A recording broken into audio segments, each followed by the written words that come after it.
ચૂંટણીની જાહેરાત થઈ ચૂકી છે। Bharatiya Janata party press conference કરી રહી છે। સીધા જ લઈ જઈએ પ્રેસ કોન્ફરન્સમાં।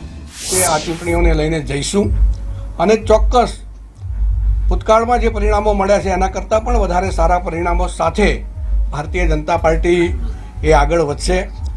પ્રજાજનોનો સંપૂર્ણ વિશ્વાસ, સહકાર, પ્રેમ એ આજે ભારતીય જનતા પાર્ટીની સાથે છે।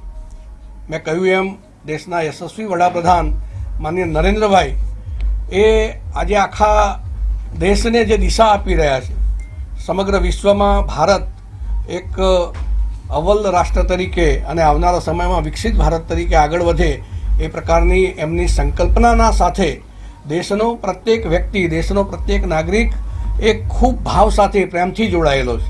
અને ગુજરાતમાં પણ જે પ્રકારે ગુજરાતની સરકાર કામ કરી રહી છે, મેં કહ્યું એમ આવનારા સમયમાં ખૂબ સારા પરિણામો સાથે ભારતીય જનતા પાર્ટીનો દેખાવ રહેવાનો છે। અમે સૌ સાથે મળીને આવનારા આ ઇલેક્શનનું લડીશું અને ચોક્કસ સુંદર વિજય પ્રાપ્ત કરીશું।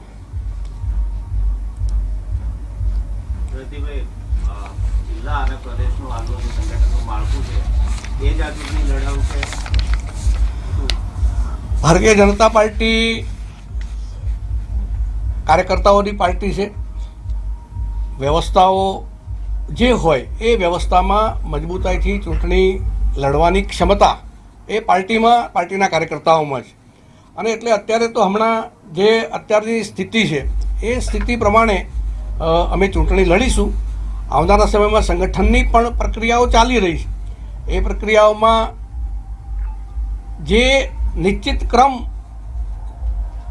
અમારા સંગઠનના માળખામાં અખિલ ભારતીય કક્ષાએથી કરવામાં આવેલો છે એ પ્રક્રિયા એ નિરંતર પ્રક્રિયા છે। એમાં પણ કંઈ આવશે તો એને પણ સાથે અમે ધ્યાનમાં રાખીશું। પણ કુલ મળીને અત્યારે આ જ માળખું એ ચૂંટણી લડશે।